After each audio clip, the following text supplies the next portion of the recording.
here's Hawaii and here's Kauai. There's atolls and islands that go all the way out here, you know, like a long, long, long way away, a 3-day boat ride away. So she tried in each and every single one of those specs, coming down the island chain, and each and every one of them was a failure, was a colossal wipeout by her sister. And she gathered everybody back on the boat, lashed the boat together again. Here we go, next island, okay, and let's try. And she carries with her this magical divining rod, a digging stick. You know, we farm with stick in Hawaii. So that's what she uses to attempt to open up her craters. All the way down, every island is dotted with these craters that Pele attempted to open her home at. Yeah? And on Maui, she starts to cultivate her fire in the great cauldron of Haleakala. You know, the huge mountain on Maui, where they say Maui snared the sun. And there, they really have it out for each other. And Namako Kahai succeeds in actually killing Pele. She physically is dismembered, her bones torn asunder at a place in Hana that's called the Bones of Pele over there. But, you know, Pele is a daughter of the sun and of the earth. Physical death is nothing but, you know, a cracking of the shell, let me out. And so now she is reborn as a goddess and takes her station here on this island. And there's different stories about where she arrives first. One story says she goes to Moku'aweo Vale, which is the caldera on top of Mauna Loa, which is still got heat in it. Yeah? You can see with thermal images, it's still got heat in it. Other stories say she lands in Puna at Keahialaka. And Keahialaka was the place where she just erupted last year, you see. So the chants that talk about her coming there and putting her stick there, that's where it all happened. So, this pattern has happened before. And our kupuna have left us with the stories to help us deal with the reality of living on a changing planet. And Pele is in the same situation. Yeah? She's had to go through a death, a destruction of all that she knows about herself, and a release, a rebirth. But now, she takes her role, her station as the goddess of volcanism, of creating new land over here. That's a very important role because the gods sort of trail after new land. It's that they depend upon the creation of new land to sustain their existence. They need new land and new growth and new life to keep coming to the earth. But as we know, if the world was just Pele, we'd be looking at Mars right now, you know, on the surface of the moon. If it was just this endless cycles of creation, destruction, we know what that does to one's life, you know. Fire can be, you know, a form of great passion and inspiration. It can also be burnt out, right? We need time to heal. What's going to come of that? What is the purpose of that? Does my creation bring life and community to it, you know? Deep questions as artists, you know? So thus, Pele's journey, in many ways, was incomplete without that of her sisters. Pele came to Hawaii with a whole bunch of relatives, but one special one she brought in the form of an egg. An egg, the potential universe, all in one shell. And the sister was born from the palm of the mother Haumea, the earth goddess. And that tells you something about Hi'iaka's destiny. Pele was born, you see, through the womb. And she will be a goddess of creation. Hi'iaka is destined to become the goddess of healing and regrowth through the hand. Yeah? To reach out to healing and regrowth. Healing. And that's Hi'iaka. With the hand, yeah? Just like when we reach out to others and extend ourselves for their healing. But Hi'iaka is hatched, so to speak, here on this island in Puna, where I live, south of here, of this district. And so she's really born here in Hawaii. And she grows up in the Puna district as kind of, you know, the younger sister of the fire goddess. That's all she is, you know. Who are you? I'm Pele's sister. You don't know me, it's okay. You know? And she's kind of okay with that anonymity because she gets to play and have a carefree life. She ain't got no responsibility, so her and her best friend, this human Hopoi, this girl, young woman, they they traipse through the forest and they braid wreaths of flowers, great beautiful lei, and they compose dances and chants to all the birds and the trees and all the gods and goddesses of the forest. And it's a beautiful life, you know? We can all just stay children forever and just dance and sing what we can. Hi'iaka is something about that image, the image of the egg child and the young girl carries all of that within her, you know, and our own desire to recover some of that childlike wonder again. But as all of us have experienced, life has a way of moving us, you know, through our own rites of passages. And Hi'iaka, as it turns out, is about to be sent on her own journey of transformation, her own hero's journey, so to speak. And Pele goes down with the whole family, including the young Hi'iaka, down to the ocean one day in Puna, at a place called Ha'ena, to go play in the surf, you know, have a nice day at the beach. And they encounter Hopoi, and Hopoi, Hi'iaka's friend, knowing that she is in the company of the gods and the goddesses, as a hula dancer, she's like, oh, this is my chance, you know, and I'm gonna dance for these people. This is what I've been training for my whole life, you know, the gods and goddesses are here. So she dances a hula, you know, and this is I'll give you a little bit of that hula that she does. She goes like this. Ke hala punai kama kanila ka uluha I te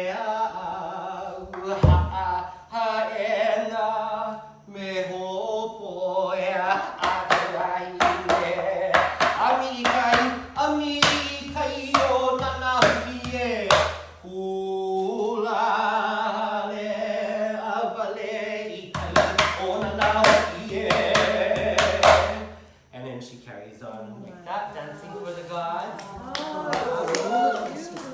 Isn't it? And that's to us the oldest dance we have in our tradition, the first hula. And do women dance that typically? Women dance Everybody that? dances, Everybody. men and women on this island. Yeah, yeah. Oh, God. We dance together in our tradition. Some traditions have separate men and women, but we dance together in ours. And then, you know, Pacific protocol in many other places, if somebody sings you a song, what you gonna do? You better sing a song back. Like, who are you? You know? Okay, I gave you a song, where's your song back? So Pele, you know, what's the word? She, you know, invokes her siblings to return the favor. And they all say no. They all have a reason why they can't. And Hi'iaka, always, you know, the obsequious follower of her sister. After all, Pele brought her all the way from Tahiti. She didn't crack the egg, you know. She became her surrogate mother, you know. And so Hi'iaka says, I'll do whatever you ask. And so she dances. Yeah. And that exchange is so powerful. And Hi'iaka's dancing is so potent and so, you know, natural and effective that Pele is sort of induced into a dream state. The goddess herself, and she goes to lie down and she says, Hi'iaka, come watch me by my side, you know, and don't wake me up, and, you know, unless there's an absolutely good reason. And in her dream state, then her spirit is called out of her body by sounds, by music. And music that has been sent by the god of love, who's kind of like a Cupid, yeah? And the sound of the nose flute draws her out of her body, and she chases the sound island to island. It's a great epic journey. It's all the way until she gets to Oahu, facing right across the channel to Kauai, and she hears. She's like, oh, there's a party going on, I better get over there. Right? She hears drumming, and she hears, you know, all the cheering and the chanting, and she hears this across the channel. And so she, you know, crosses this Ka'ia'i Oahu channel and arrives there at a place called Ha'ena, also in Kauai. Ha'ena to Ha'ena.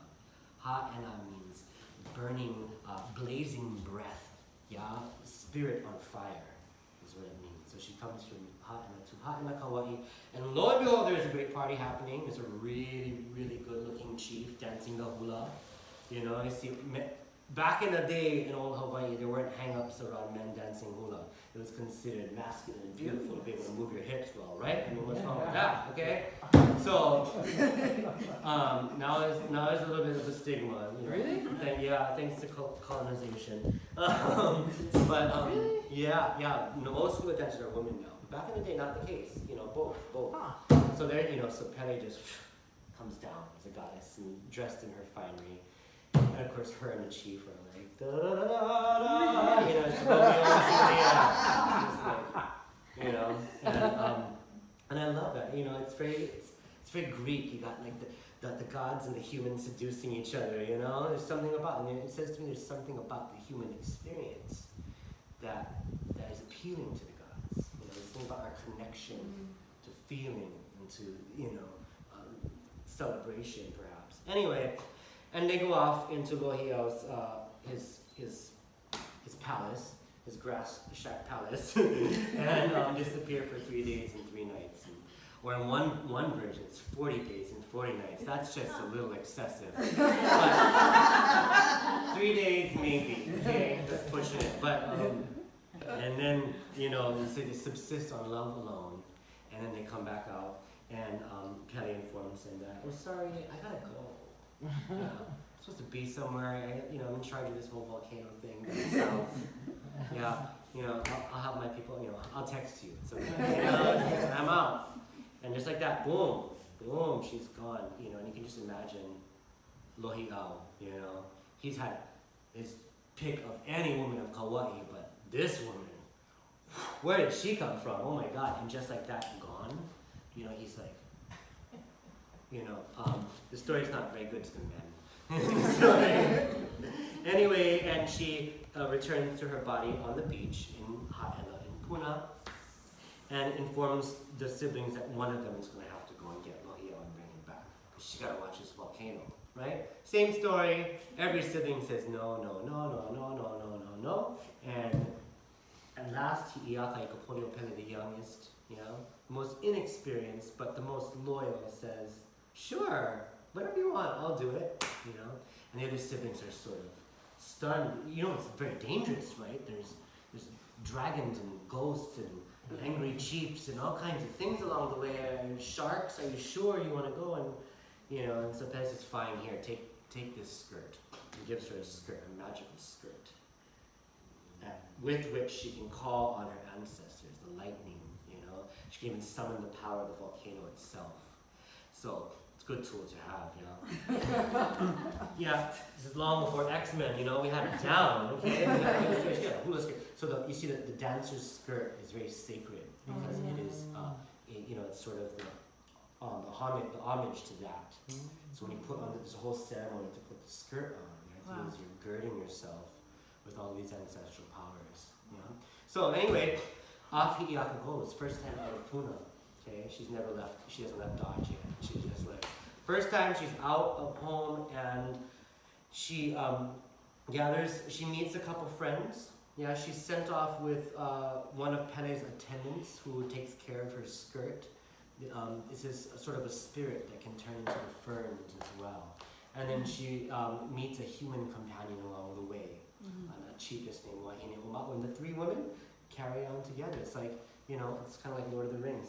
They got their their crew, and they're off. The point is, we don't do the journey alone, right? We don't do the journey alone. We find companions, and we draw them close. Just so happens that the 3 of them, the triumvirate, this trinity here, is one human, yeah, a spirit that is really the forest, and Hi'iaka, the budding goddess. So to me, we've got the 3 dimensions of Hi'iaka together. We've got the human dimension, the environmental dimension, and the divine, the spiritual dimension, all personified in these 3. And indeed, Hi'iaka, as you're going to find out, when she becomes the goddess, affects all those realms. She's a part of our human daily life, and she's a part of the environment growing, and she's also a universal force of healing. But not yet. She's still a young woman, still very much in a human body, with divine potential, a pretty good genealogy and pedigree coming from the earth and the sun, but still unpotentiated. And they make their way in this famous epic journey all the way from this island all the way to Kauai, you know.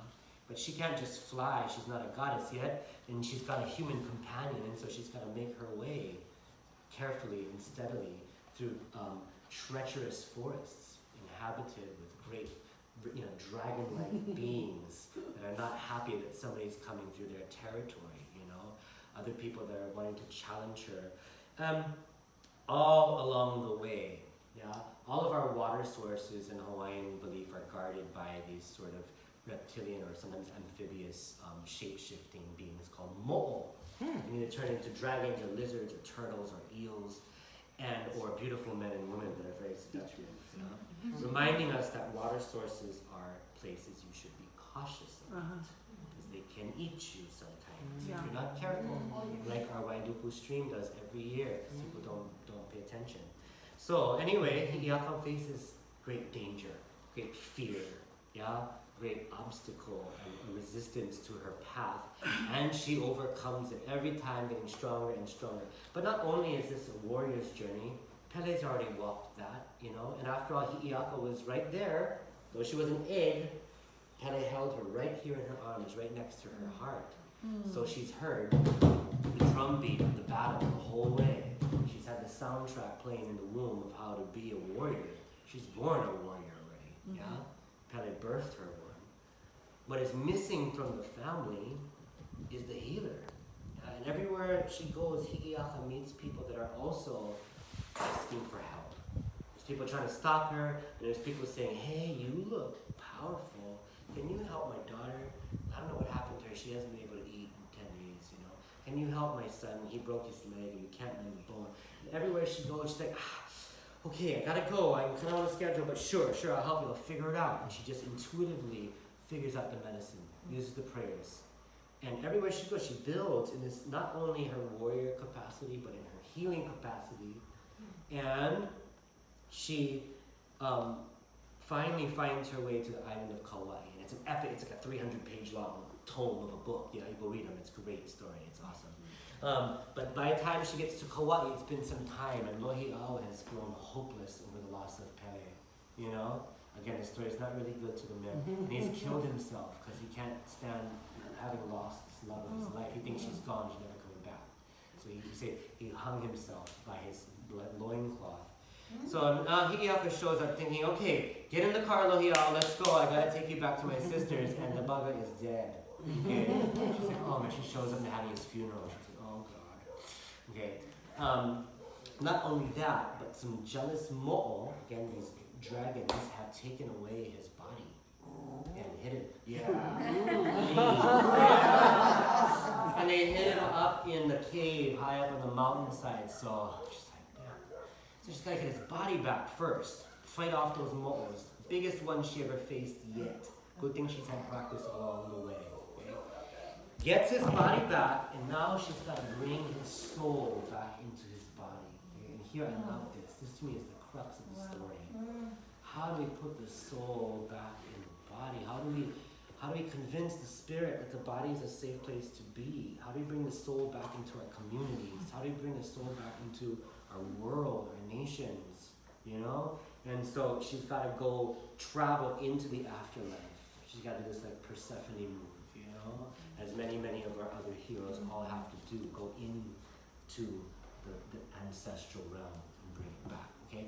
Now, in Hawaiian spiritual belief, that there's kind of like a window period where the spirit, the wailua, leaves the body, the kino, and then it searches for these doorways that we call leina, to the afterlife.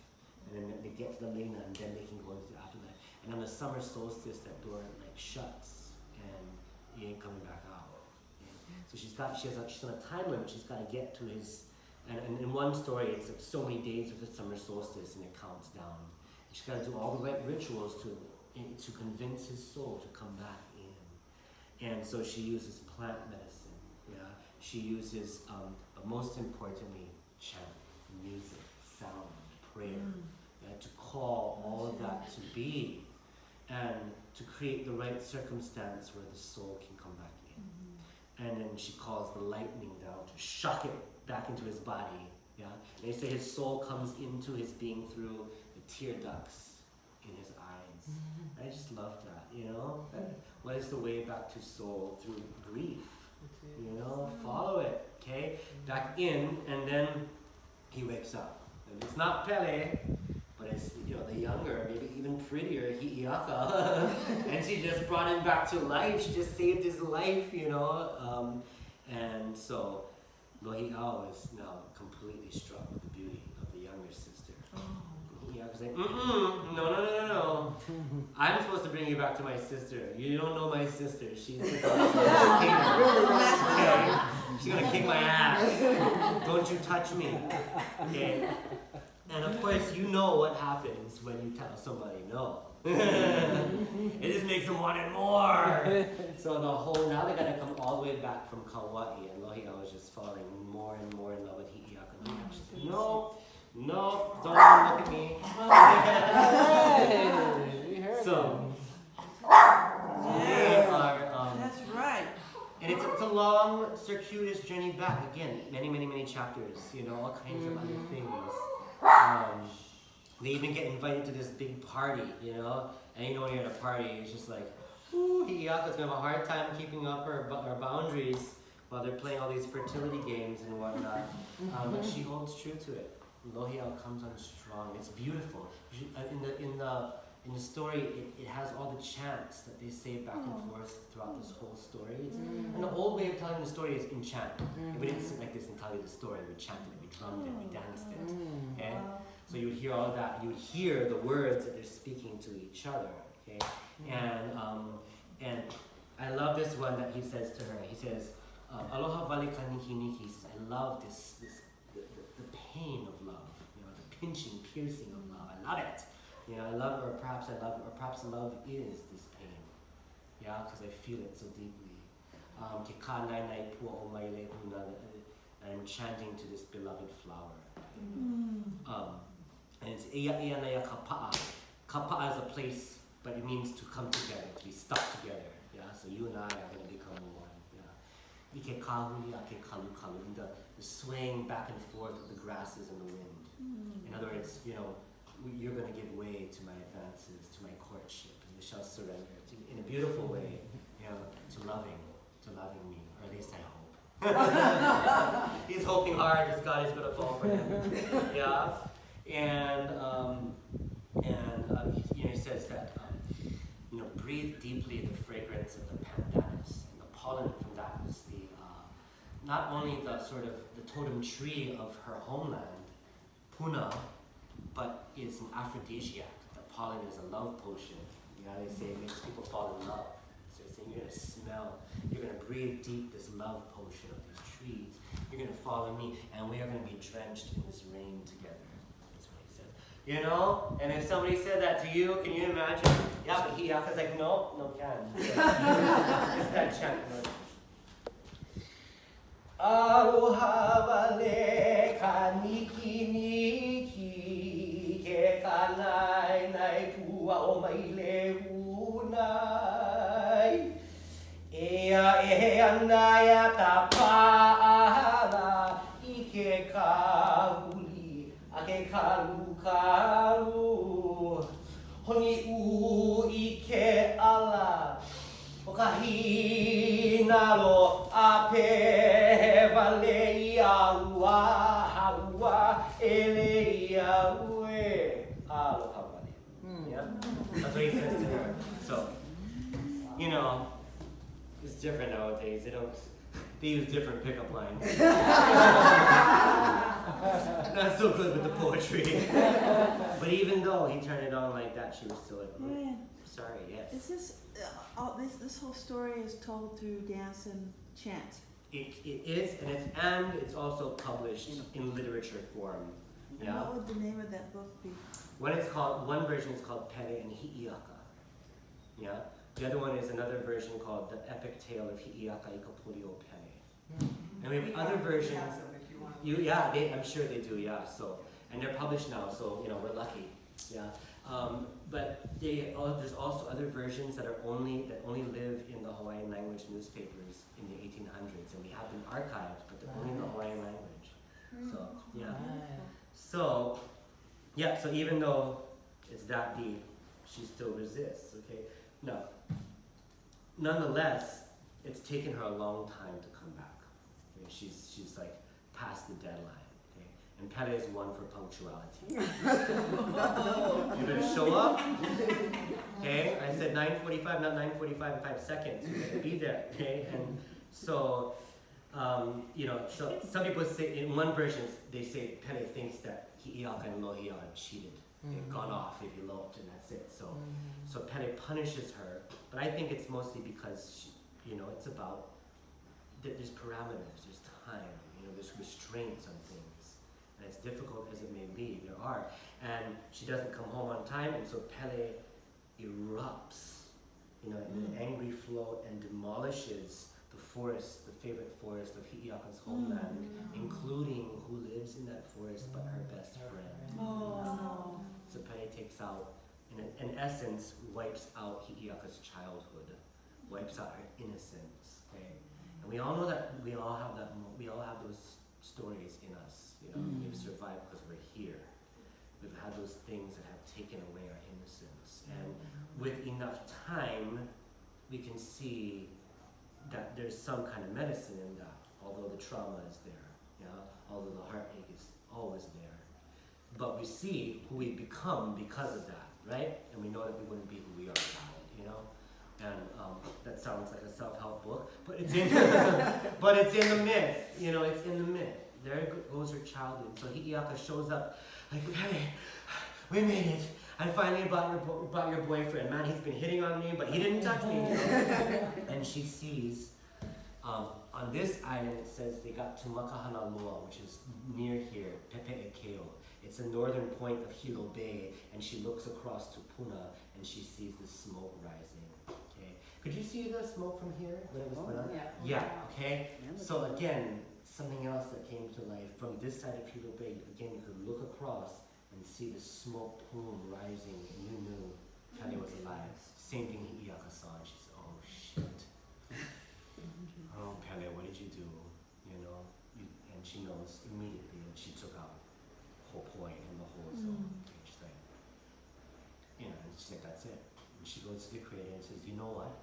I did this whole journey for you to go get your boyfriend? Are you kidding me? You know, risk my life? Do you have any idea what I've been through? How many dragons I fought?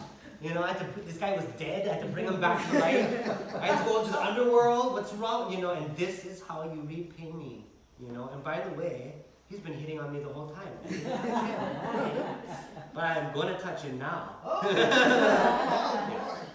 And so right there, Lohia, let's go. And she grabs Lohia. And in the version, you know, the published version, of course, this is, you know, after the Calvinists have arrived. It says that they shared a kiss and embrace, but we know the real version. They went full on out. They were lucky, didn't they? Yeah, and Lohia, you know, Lohia's been holding it in the whole time. You know, this young, beautiful goddess that saved his life, and you see this contrast, right, between the him and the Pele, the infatuation, the hot and heavy, 3 days, 3 nights, peace out, I'll see you later. You know what I mean? We know those. Okay, and then we know the ones that's the take time. No, I don't get to know you. I don't trust you yet. You know, are you the right one? Do you know who I am? Okay, like, are you ready for all of this? I don't know. Are you okay? And there's something of the infatuation versus the courtship. You know, the things in life that sate us temporarily and are sometimes can feel so like overwhelming. You know, it can even take our life. Like Lohia, just so easy to put all our eggs right there, versus the things that we cultivate over a lifetime of returning back to and getting to know, you know, inch by inch, you know, song by song, and slowly becomes the love of a lifetime. So there's that. Of course, Pele is not having that. No. You know, she's like, oh yeah, you want to see? And Uncle, wake up, light the fire. She started calling on Lolo, boom, open up the fires, let's go, I'm going to battle. And she summons it all and, you know, sends the lava out over them. And there's all these beautiful chants. Lohia is chanting, you know, as the lava is surrounding him, he's trying to appease Pele, and Hi'iaka is trying to give him all the words to appease Pele. And it's amazing chants that describe the lava flow. And a lot of those images, again, were the ones that we saw again happening. So chicken skin kind of stuff. Anyway, Lohi'au, a mere human, is reduced to ashes. You know, he's dead. And Hi'iaka, the daughter of the sun and the earth, just like Pele, when killed by her sister, is liberated by this death. And the death is a rebirth of her spirit. And Hi'iaka wakes up, now reborn as a goddess of healing. And whereas Pele can control the fire, Hi'iaka can control the water. And so she starts drilling down with the water, you know, excavating the earth. That's it. I'm gonna take you out, Pele. We're done, you know. I'm equal to you now. No more am I your younger sister. Let's go. And she comes very, very, very close to snuffing out the fire of Pele. But that would be very bad for life, you know. That the creation itself, if no new landscape could be made, everything just came to a screeching halt in terms of that. And so the senior gods intervene. Yeah, mom and dad, auntie and uncle. You know, we talked about the gods earlier, the god of the ocean, yeah, Kanaloa, the god of the skies and the freshwater, Kane, comes down. Uli, the goddess of the depths and ancestral memory, comes down. And Lono Makua, the uncle, the god, you know, all the older generation, the elementals come down. And it's draw truths. It's very Deus Ex Machina, it's very Greek again. That no, we need both of you. We're going to have to work it out. We need Pele and we need Hi'iaka. We need the creation and we need the healing. Yeah? We need that dynamic ability to change, but what humanity can we make out of that change? What, you know, purpose, what compassion comes out of that change, all of that. And so Hi'iaka, now the goddess of healing, after, you know, going through a serious mediation with her sister and saying, okay, we can both inhabit the same space, brings Lohi'au back to life. And the two carry on over to the North District in Kohala, where they say they lived happily ever after. And there's a heiau over there, and the family that is the caretakers of that temple, their last name is Luhi'au, very similar to his name, still to this day in that area. Yeah. So the Pele and the Hi'iaka, okay, not only two sides of the same coin, but you see, Hi'iaka would not be here were it not for Pele. Yeah, in fact, her full name is Hi'iaka Ikapoli o Pele, which means Aka is the shadow or the essence or the reflection. Yeah, Hi'i is carried like a child lovingly right here, in the poli, in the bosom, right by the heart, by the beating of the drum. O Pele of Pele. So what is Hi'iaka but really the interiority of Pele, the soul of Pele itself. Yeah, the real outcome of when change or trauma or something sweeps through our lives is that a seed has been planted. It may take years to grow, it may take generations, but a forest will spring up in its wake. Yeah, a coral will grow again around the stones. Yeah, and I got to go out onto that sand that you guys saw when I was about 5 days old. Okay, and not only was that like a whoa, because I worked at the school down the street for 4 years that is now under 40 feet of lava and played in that water almost every day and released my life into that ocean. But whoa, that was left there. Like what? Like that. You want a new beach? New beach. Okay. But guess what I saw there? Just 5 days later. Was it hot? There's still steam coming out of the rocks here and there, but the sand itself was not hot. No. There were little holes dotting the sand from crabs and come to inhabit that beach. Life was there. Immediately. 5 days later. Okay, so the Pele makes the way for the Hi'iaka to come. We don't get the Hi'iaka. We don't get the newness. We don't get the new life unless the Pele comes. Okay, and then it's hard to understand that when the Pele is happening because we kind of go into a shock. You know what I mean? So when Pele came, nobody was thinking about, oh, what's the new beach that's gonna be made, went into boom, survival, how are we gonna help, hosting refugees at our houses, buying smoke masks, and like wondering, is the ground gonna disappear from under my feet? I don't know. We didn't know. We were way out of the zone, but we still felt like anything could happen on that mountain. So the goddess of the sea, what's the name of the goddess of the sea? There's multiple deities associated with the primary one is called Kanaloa, the god of the ocean. He's a male figure, yeah. Kanaloa. And that is Pele's aunt? Uncle. Uncle. Yeah. Because he's the brother of the sun when we god. were there yesterday, it seemed as if the objective of Pele is to get to the sea. Yes. Is there any story about that? I mean, I wondered because I thought, okay, Yamaya and Pele. Yeah. Well, you see, the whole thing about Pele is about migration and movement across the ocean, right? She's also a navigator. Yeah. So movement out into the ocean is that journey, and it's interesting. She's both the creator of the home base, the hearth. She's kind of the Hestia, the hearth keeper, but she's also the goddess of the journey that goes out. So there's so many ways to look about it, but right? There's not a day that goes by where that dynamic doesn't frame something that's going on in my day or in my life, or my relationship with my partner or my students or whatever. And we have that in our Hula tradition. We have the Pele aspect, we have the form. And the strictness, it's not anytime you like, whatever. It's gotta look this way, in that way, okay? There's a Pele aspect to the Hula, but there's an inner aspect, of course. Yeah, why are you doing this? What is the message? And we dance for healing. We dance to create life. We dance for, all of that, for inspiration, for the hi'iaka to come out, for the inner process.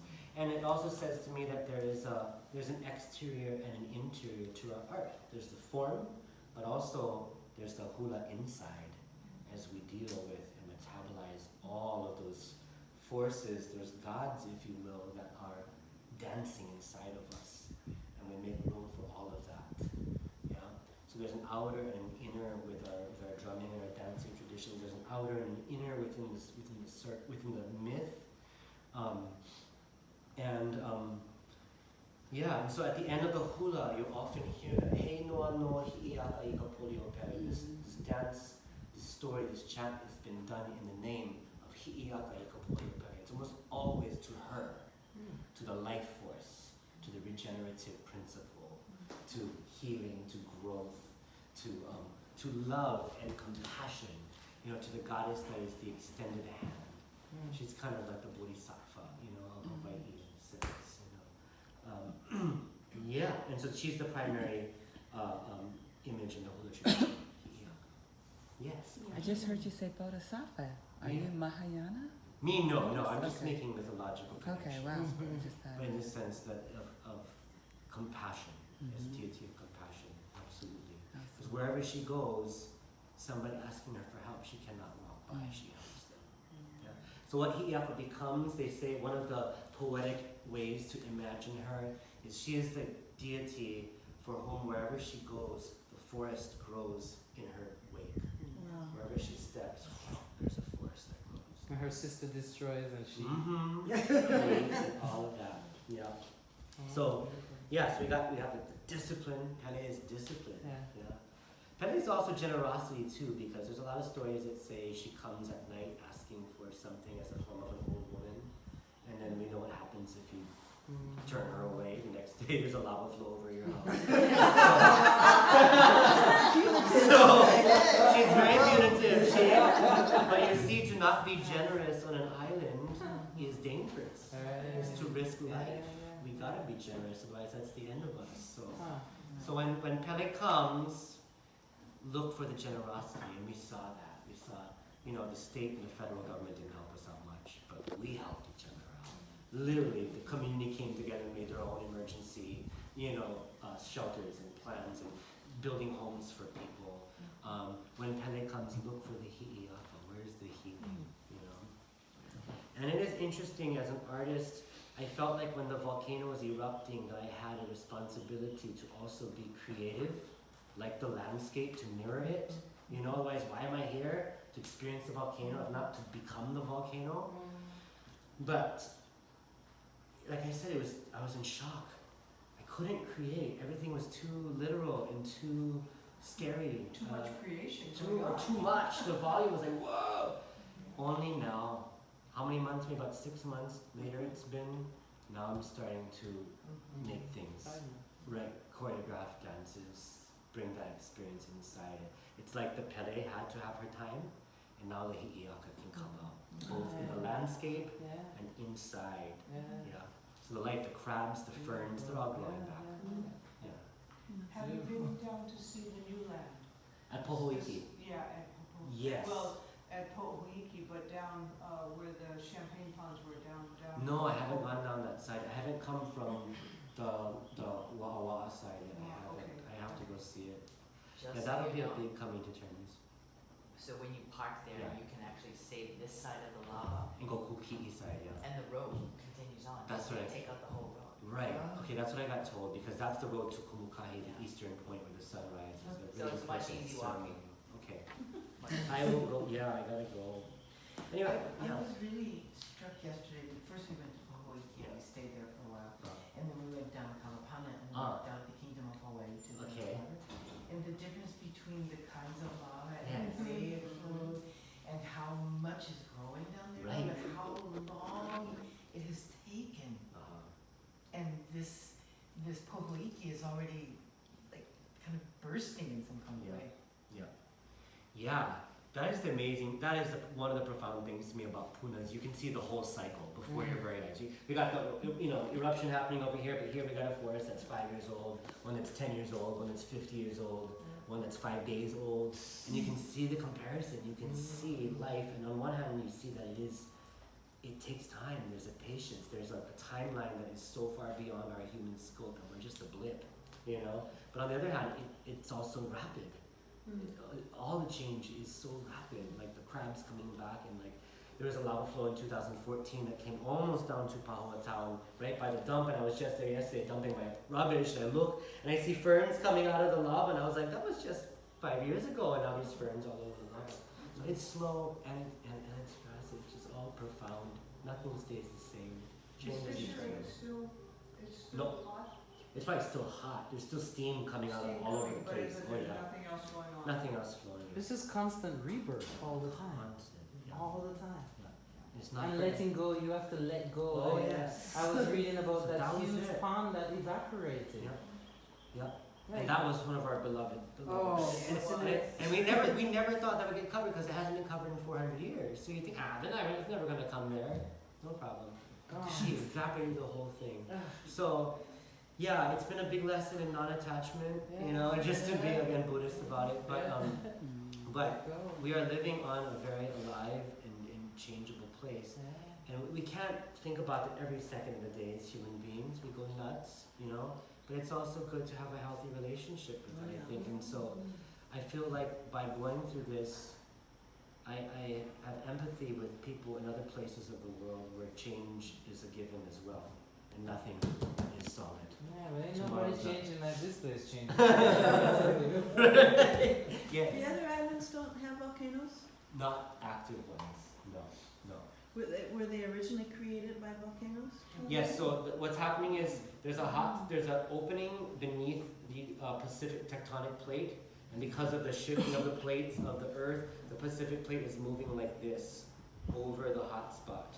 Okay, and so as it moves, it finds cracks and comes to the surface over millions and millions of years and creates an island. But it's moving like fingernail speed. You know what I mean? It's really it gives you a Were sense. the islands all connected at one point? They're connected underneath, in a sense, and there are lava tubes that connect all the islands. So they're all connected in a sense to this hotspot. But you got the whole life cycle. You got this island fresh and giving birth constantly, and then on the other end of the northwestern Hawaiian island chain, in Hilo Hawaii, which is the first island Pele lands on, it's now an atoll dying into the ocean, literally just sinking. So you got birth, you got the whole cycle embodied in the archipelago, literally. But this island is really deep, isn't it? It's really, really deep. If you go from the bottom, if you come from the bottom of the ocean up, it's the tallest mountain in the world. What? Yeah, Mauna Kea is right there. Mauna Because Because it really begins at the She's ocean 15,000 floor. feet taller than Everest. Just grok that. for a second. Yeah. Can't. Yep. 15,000 feet taller. Mhm. And one day she will be whittled down to an atoll that, you know, so Sinks that- back to the sea, goes back right. to the And sea. it just it's humbling to say the Yes, least. it is. You know. So I haven't gone to the northwestern Hawaiian Islands, but that's a whole different sense of the island and on that end of the life spectrum and what it has to teach us. Those of us here are in this space of creation and newness. So I think that innovative things being done with the arts, you know, what a perfect place. You know, the earth is open. Yeah. So you know, maybe we are too if we're Go ahead. Are they connected underground to Tahiti and Bora Bora too, or? I'm not sure about the deep geology of that, Yeah. but those would be way long time ago. Yeah. I don't know anything about the volcanism of those islands. I do know that other islands in the Pacific have their own volcanic mythology, and that Pele is spoken of definitely in Tahiti, and possibly in Marquesas, but other places have different fire deity names. Yeah. I don't quite know how to do this, but I'm feeling the legacy of, especially the three of you who have lived your whole life studying the culture you come from and holding the music and the drumming from there. I would love for you to offer, if something occurs to you from the culture that you spent your life studying that would reflect back to Kumu. So, because this is about collaboration. This island is Absolutely. also about collaboration. Totally. We need each other, and we love to have people come from other places because it's so we're way out here, and I would like to. I've spent the last 50 years studying the Yoruba tradition as it came to Cuba. I played this drum here, but we have what we call Orisha in Cuba, which are the powers of nature, Okay. and those are deified. Okay. Although they believe in one, Mhm. they believe in that there's a supreme God that we can't really understand. The name was not even, you weren't even supposed to speak the name Mhm. until modern times. Mhm. And then so they pray to the God, everything that covers our head, Olofi. Mhm. That's the one you can pray to. But all of nature are aspects of Olofi. Mhm. But there's a volcano Mhm. god, it's called Agayu. We went down to the lava and gave an altar and sang to Pele there. Mhm. But Agayu is a male, and it's also Agayu in the story is the ferryman.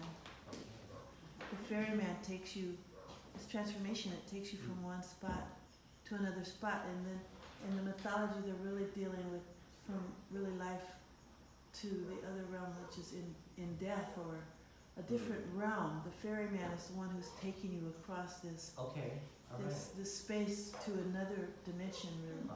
Yeah. So, and when Agayu, I wanted to ask you that too. Is there transposition in the hula? Do people become Pele, or you know what I mean? That's what the hula dancer aspires to, is to become a temporary medium for Pele to come through. And others.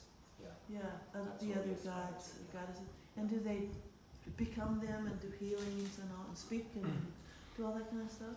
Yeah, I mean the idea in ritual hula dancing, and hula has become more modernized and away from its ritual roots. But in our ritual training, that's every step of the ritual is designed to get you deeper and deeper into a state where you can release, empty out, and so that the deity will come through. And if we're dancing about Pele, it's Pele. If we're dancing about Hi'iaka, it's Hi'iaka. And the message, and the energy of that is to be medicine for the community. Yeah, Is the esoteric idea, yeah, absolutely. the same. So, but it happens through a form.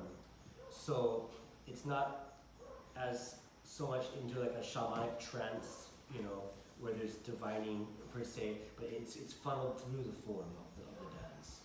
Although you look at videos of one of our last hula kapu dancers, one of the last really traditional ritual dancers, and there's ritual dancers still, but somebody in the old tradition was Iolani Luahine, and she was dancing a lot in the 70s, and you watch her, and she is, and she's danced well into her late life, you know, and then she would get up and it would just be like another person Yeah. completely, you know, and you could see something was going on there. She was, and she would just dance as she felt fit. And she was dancing by herself, so she didn't have to fit the choreography. She just danced the spirit of the dance, and it came through. The birds came down from the mountains, and the winds came. You know, I mean, the elements responded when she danced. So, Can you sing that to the volcanic? I mean, what is anything occurred to you? Agayu cholani o, agayu cholani o, mama sela inya sela yo. Agayu cholani o, agayu cholani o, mama sela inya sela yo, sela inya sela yo. Agayu chola koma cheru mama, oh ya suwen. Oh ya, oh takwa, oh ya, agayu chola koma cheru mama, oh ya, takwa, oh ya, my, so, agayu so, my, so, there's lots of songs, but those are some. But when agayu comes down, when they become, this is all through very stylized dance and ritual. I mean, every little thing is. yes. So, but when Agayu comes down, it's not too often, but he dances like, they say he's like Hercules. Mm-hmm. He's like, when he comes down in ceremony. Wow. Yeah, it's very like, like your movements that you're doing. Yeah, it's really. Thank you for sharing that. How about from Jamaica? Well, because our history is centered around the original people on the island were what we thought they were annihilated, but they were not, because a few people, they were the Taino Indians. The Taino Indians.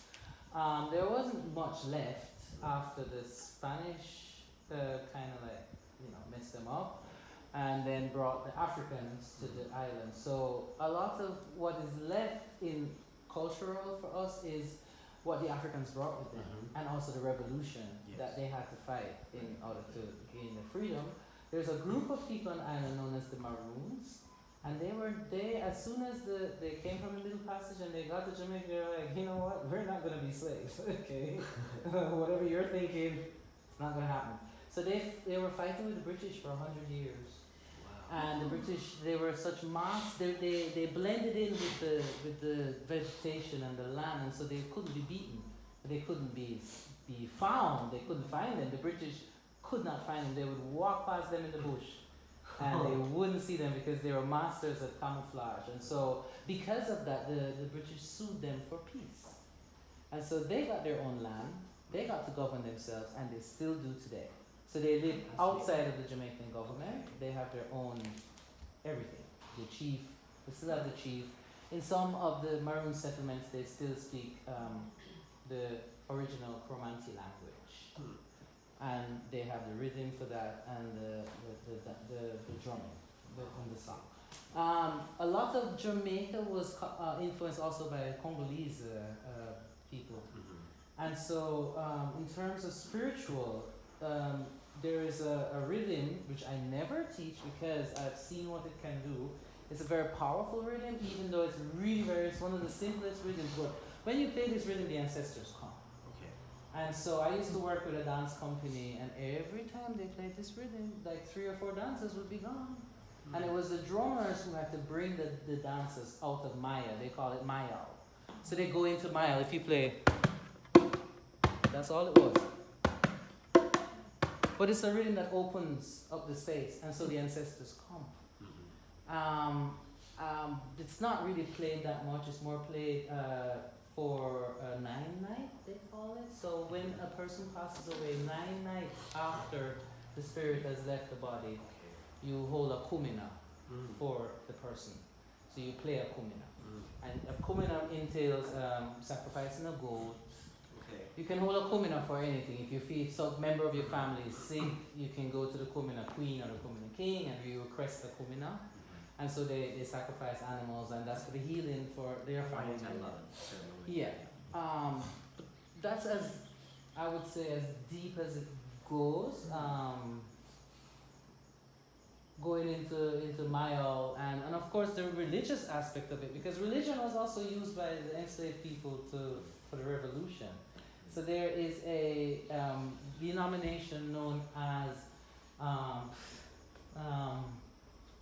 not Seventh-day Adventist, but revival. So the revival religion, they actually use the religion as a front. So, but they were planning a revolution in the back. So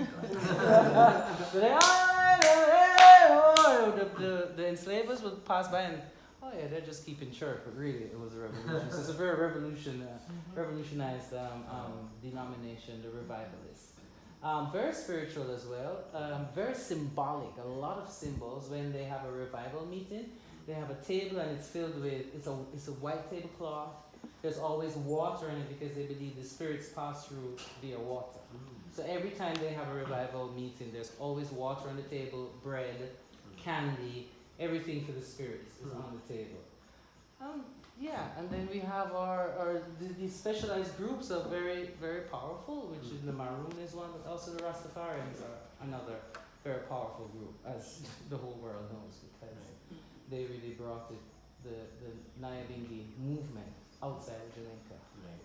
But Bob Marley did that, so. Yeah. Hawaii's contemporary music has been so heavily influenced by Jamaican music. Yeah. I don't know if they've done it justice, but Yeah. certainly there's been, and I think a lot of it is the shared struggle. Yeah, the revolution, and that's what reggae music does. Right. Yes, it's a music of struggling. It's a revolution music. Yeah. The kids today have forgotten that. Unfortunately, I try to remind them. Why are you listening to reggae music? Well, I think that's predominantly the purpose of Jamaican reggae music, because so many different countries has used it to spur their revolution, especially in Africa. Here as well. I just read that last night. I had no idea that it had such a strong influence here, and also in the same time that the revolution was happening there, it was happening here. Yeah. And so when the music came here, it was a perfect tool to be used. So I hope I can be called a Jawaiian. Aspirations, eh? I'm a Jawaiian. From today, I'm a Jawaiian. Mahalo, thank you for sharing Thank so you. much. That's amazing. Thank you. Wonderful. Blessing. You know what you say is exactly correct. Yeah, totally. We are known as rebellion people, the Congolese, because when the French, they got there, we have this big log drum, we call it lukule. Is this high, they can go from here to there. So where they do, the first time they saw a white man on the coast, they played it. So everybody left the village. Everybody. But they hear this sound. You play it here, they're gonna hear it. I don't know. If you have an island close by, they're gonna hear it there. Wow. It travels. So when they goes in the forest, like the Maroons, you cannot see them. They're there. You cannot see them. And because I'm from both worlds, I'm from what we call the colonial world, because I went to school, and then also the traditional world. That's my grandfather really helped me to understand who I am and who I was that time. Because at the school they say, no, this is not you. This is who you are.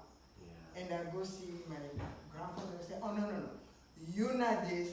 This is who you are. So it was just a constant fight.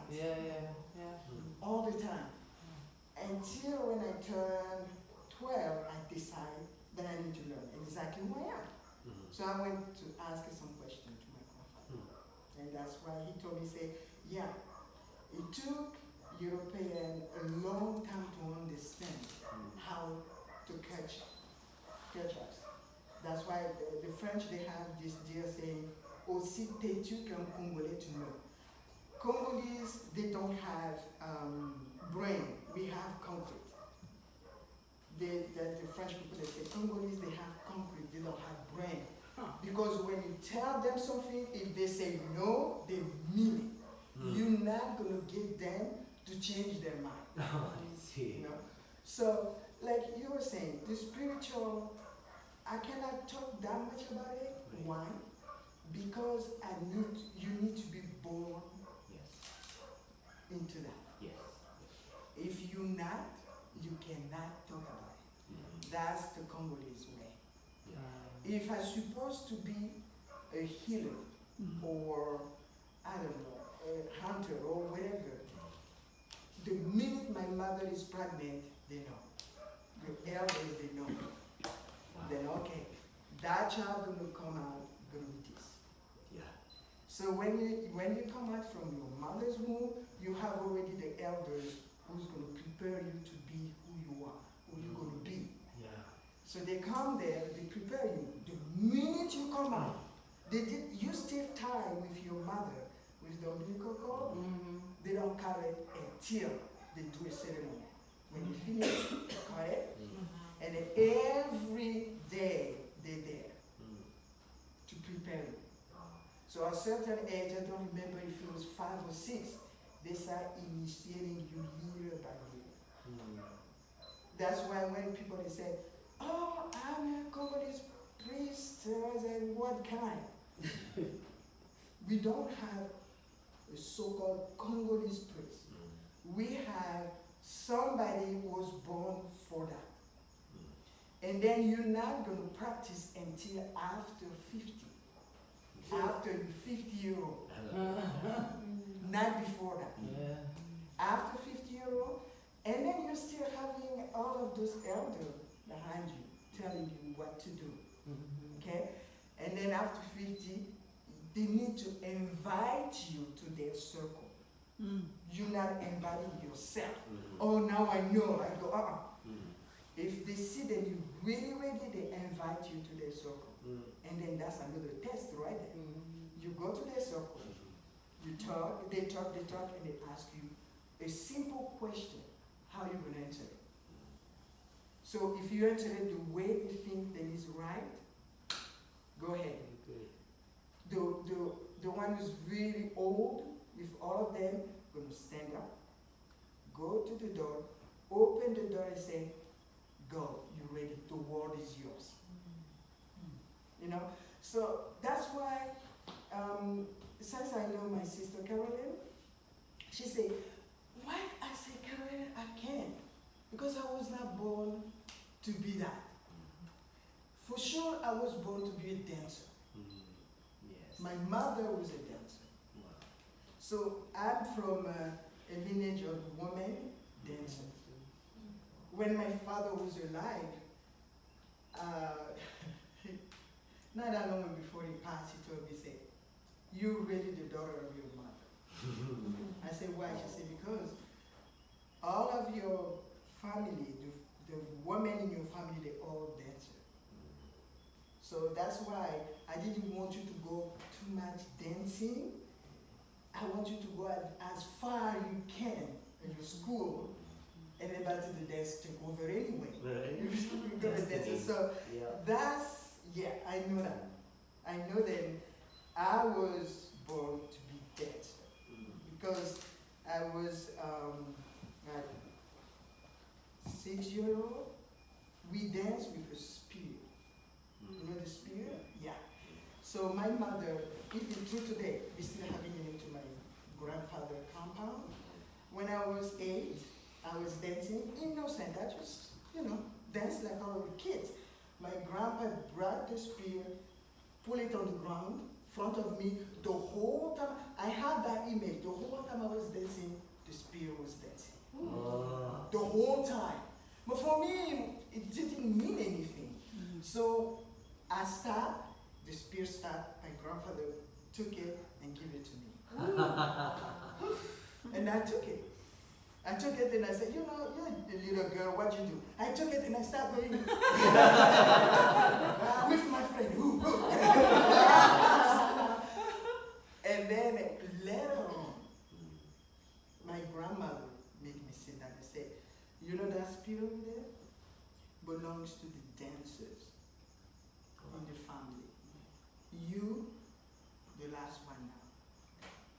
We hope after you, we're going to have another one. So carry yourself totally different. That one I know. But we have also music we cannot play here, like we hear. No. To call the spirit, like you said, to call the spirit in my country, in my family, is at 5 a.m. in the morning. 5 a.m. and there's not anybody who call the spirit. You need to be also born for that. Right. So everybody we hear, nobody goes in the back. You want to go, you go just out in the front here and you come back here. Don't go to the back. You disappear. And they need to create another, how you call that,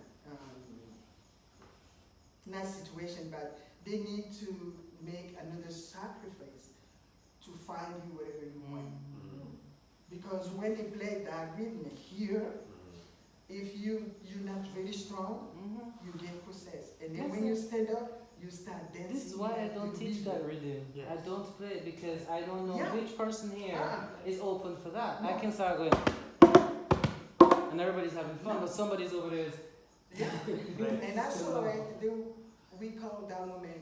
I was very young, and her name was Young Baby. That woman, when you play that rhythm, she's gonna start dancing. First, she start like the river. And then she become a tree. When she become a tree, she can jump and go dance way over there. There. It doesn't matter. Or she jumps, she dances here. She's dancing right here. And when she stops, boy, everybody who's not spiritual, really strong, they're all going. And then if they come, let's say my father passed, so I want to know what's going on. And I go to see them. They play it, and the spirit of my father choose somebody. And then when he comes, the first name my father is going to call is going to be me, because I'm the one who wants to know. So he comes and he calls me. And I say, yeah, Dad, I'm here. So he starts telling me what to do. And that person doesn't need to be from my family. So when he finished, they change the music. He's gone. So I'm telling you this, you guys, because I learned from my grandfather, but please don't ask me, my people, can you, because I can't. I'm not a healer at all. Maybe I heal people with my dance. A lot of people after the dance, they come to say, oh, thank you, my people. Oh, thank you. For sure. Wow, we just danced together. No, it was more than that. I talk to you about the dance because that's me. But the healing and this, no. But I saw so many things. I saw people, they go to the river and then they dive in the river for a week, you don't see them. Where they are. And then you have the music keep going, never stop. You stop and they're gone. So for a week, the drummer that just rotate. Wow. And then it comes out with all of those costumes. It's just like, where you find those costumes? Yeah, they come out with that, and then they start telling you what happened, wherever they went. It's, I think we all meet somewhere. Yes. All of us, we meet somewhere. It was interesting because when I danced with that dance company, the artistic director, when we started to play Kumina, at the time when I was working with that dance company, there were maybe 3 dancers who were very, very vulnerable to going into Mile. And the minute the girls went into Mile, and the drummers are the ones who are supposed to get them out of Mile. So one of the things is sulfur. So you have to strike a match and put it in the head, and strike a match and have the sulfur around the head. and spray them with rum. But the artistic director, she would say, wait, don't touch them, keep playing. Right. Because what happened is the ancestors Exactly. would go inside the body, and then you would really see how the kumine is supposed Exactly. to be done. Really see it. Yeah. And we were just like mesmerized watching these girls, and the girls had no memory of it Wow. when they came out. Yeah. None whatsoever. That's- So it's a big responsibility. That's why we say, if you come to tell me, if you fake the process, I say, give me a cold bucket of cold water. Because if you really, the ancestors, then you can walk on fire. Yeah, it happens. Yeah, they do. You Walk can on do fire, all anything, kind of stuff. but if you tell me, then you get possessed that throw cold water on you, say, ah! You're out of here. Sometimes the drummers, the ancestors would go inside the drummer, because Yeah. not only would you have a dancer ancestor, but you also have a drummer that comes in and goes in the drummer. They And when that person is playing, boy, No, they always come together. dance. Sometimes they do, but sometimes in Jamaica they don't. It's only the Yeah. dancers that come. A lot of the You time. think them they're not, they do. They come But together, I'll tell you and what- then when they get close, one of them go first. Mhm. But I tell you And what, in it's- Jamaica they say if you to protect yourself, we have to rub down ourselves with white rum. Okay. So we rub down with white rum. I drink a couple of shots. I feel it. If I'm playing kumina, I can almost feel the ancestors like pushing at Oh me. yeah. But because I have all that rum rubbed onto We my use body this, and some inside We my use body. the plants. We use the plants to protect the body, and that's why it's on the head, and around the heart, and on the limbs of the body. The body becomes the altar. And then we use salt, sea Mhm. salt, very important to consecrate the area on the Yes. body. We put Mhm. salt on the body, Yeah. and we use then rum, the same. turmeric. The turmeric root we use too, and coconut oil sometimes. Coconut oil all over the body to Mhm. protect. So To some protect, things yes. Yeah, we we, have a we problem. regard it very, very carefully, and that's why and certain things were not passed down. Certain things are kept Yeah. in. There's only certain things that my teacher's family, only the family members are going to learn. Mhm. There's certain things that are taught outside. But it's like you said, when the colonialism happened, then it changed a lot. That's right. Oh, it's a lot. It changed a whole lot. Yep. We have this powder. Is they take 2 bark. When it's dry, they put it together, and you have that red powder from Mhm. felt. That's the one. That's for protection. Like now, if I go home, one member of my family died, I cannot go out Without that. So I have an old woman who's going to pull me in the room, and Mhm. then from my head to my toe. Wow. And then I have the skirt, I Uh-huh. call it raffia, with all red, Mm. and then black on the bottom. Mm. And I wear that one, and then I wear another one on top here. And then my face is covered. Mm. Yeah, to come out. How long? It can be just for a couple days or 3 Okay. days. Depend how long you keep your day. Mm. If it's a week, that's a week, it's going to be the same thing. If it's 2 days, it's going to be 2 days. So, and after when it's done, I cannot go take a shower by myself. The woman needs to come and Wash it. clean me, wash it off, and then I go back. When I went to the ethnic dance festival where you all played at, that's when I realized how much all the ethnic people all over the world are just the same. Yeah. Because on stage there was somebody blowing, I don't remember if it was the Alaskans, I don't remember who it was, but they had a cow horn, and we call it, the Maroon people call it an abang. And that's a battle horn for them. They blow Use the the shell. abang. That's the horn of a cow. It has 2 tones. And so one of them walked out on stage and they were blowing it, and I was like, Yep. hello, I'm sure they have it here as well, where they use the Use a shell. a shell. Yeah. And the Maroons use a shell as well. Absolutely. A horn of a cow or the shell, the conch shell, the big one. Mm-hmm. Yeah, they use that. Yeah, contra and triton. Yeah. Everywhere. Yeah. I think everywhere we have the same instrument. It can be a shell, it can be a wood, it can be anything, but the sound still the same. The sound is the sound. Like we say, you didn't create anything. You borrow it from Mother Nature. Yes. You didn't create anything at all. borrow it from Mother Earth. You a dancer, go sit down and watch the tree. Yes. You're dancing for you. You a drummer, listen. You have the music. You a singer, the bird is singing for you. So don't come here and say, I created. No, you didn't. You just borrow it from Mother Nature. You make it yours because you are Mother Nature. You came from the, we have this one, say, you come here, this body is dirt. You come in this world dirt, you go back dirt. So, I mean, for me, when they say, oh, I'm this, I'm that, I'm like, no. We all meet. Meet. We all, I mean, you can go America, Africa, Asia, Australia, wherever you want to go.